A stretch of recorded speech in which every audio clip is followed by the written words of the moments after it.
Travel Dive YouTube channel එකෙන් අද අපි ඔයාලට බලන්න අරගෙන ඇවිල්ලා තියෙන්නේ ගොඩක් අය නොදන්න ඒ වගේම ගොඩක් අය ආසාවෙන් දැනගන්න බලාගෙන ඉන්න කිමිදුම් එහෙමත් නැත්නම් ඩයිවිං වලට සම්බන්ධ අපූර්ව වීඩියෝ එකක්.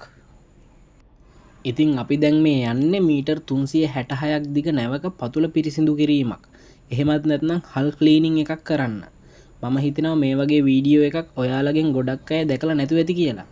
ඉතින් අපි මේ වැඩේ කරන්නේ කොහොමද කියලා වීඩියෝ එක ඉවර වෙනකම්ම බලන්න. මේ නැව නැංගුරම් දාලා තියෙන්නේ ගොඩබිමේ ඉඳන් කිලෝමීටර් 8ක් විතර දුරින්.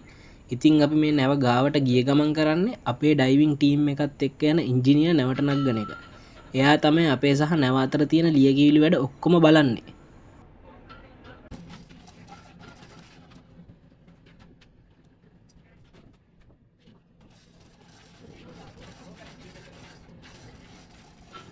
අපි දැන් මේ වතුරට දාන මැෂින් එකෙන් තමයි අපි නැවේ පතුලේ වැඩි කොටසක් පිරිසිදු කරන්නේ. අපි මේ මැෂින් එකට කියන්නේ බ්‍රෂ් කාට් කියලා. මේ මැෂින් එක වැඩ කරන්නේ හයිඩ්‍රොලික් පවර් එකෙන්. සහ මේ මැෂින් එක එහෙමත් නැත්නම් මේ බ්‍රෂ් කාට් එක වැඩ කරන්නේ කොහොමද කියලා වීඩියෝ එක බලද්දි ඔයාලටම දැක ගන්න පුළුවන්.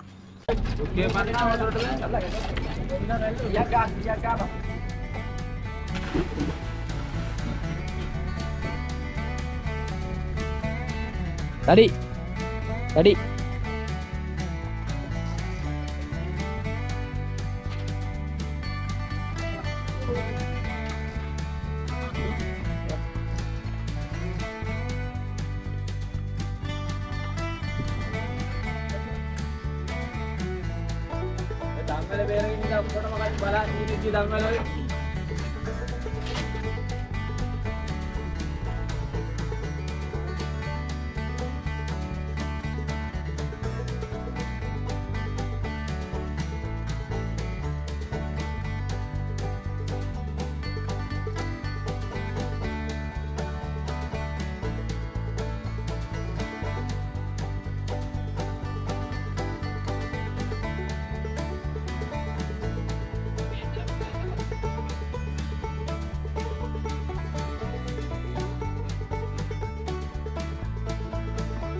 ඉතින් මේ බ්‍රෂ් කාට් එකෙන් පිරිසිදු කරන්න අපහසු තැන් පිරිසිදු කරන්න වෙනම කෙමිදුම් කරුවන් යනවා. එවැනි අපහසු තැන් පිරිසිදු කරන්න ස්කේපර් තමයි යොදාගන්නේ.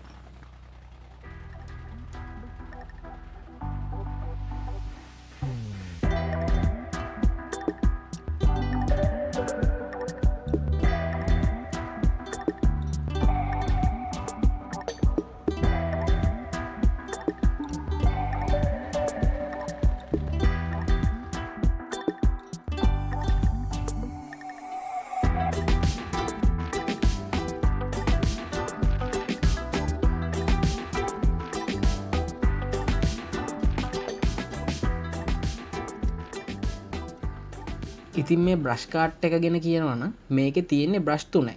ඒ බ්‍රෂ් රවුම් හැඩයක් ගන්නවා. ඒ වගේම බ්‍රෂ් කාට් එකට සවි වෙලා තියෙන ත්‍රිකෝණාකාර හැඩයට. ඉතින් මේ බ්‍රෂ් කාට් එක බල ගැන්වුවම මේ බ්‍රෂ් 3 කැරකෙන්න පටන් ගන්නවා. ඒ බ්‍රෂ් 3 කැරකෙන වේගය නිසා බ්‍රෂ් මැද රික්තකයක් නිර්මාණය වෙනවා. ඒ තාක්ෂණය නිසා තමයි මේ බ්‍රෂ් කාට් එක නැවට ඇලවිලා තියෙන්නේ. බ්‍රෂ් කාට් එකට සවි කරලා තියෙන රෝද නිසා අපිට බ්‍රෂ් කාට් එක එහා මෙහා රැගෙන යාමට හැකියාව ලැබිලා තියෙනවා.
මෙන්න මෙහෙමයි නැවක හල් ක්ලීනින් එකක් සිදු කරන්න. ඉතින් මේ වගේ කෙමිදුම් සම්බන්ධ වැදගත් වීඩියෝ දිගටම බලන්න මාවල් ඩයිව YouTube channel එක subscribe කරලා තියාගන්න. එහෙනම් අපි තවත් වැදගත් වීඩියෝ එකකින් හමුවෙමු.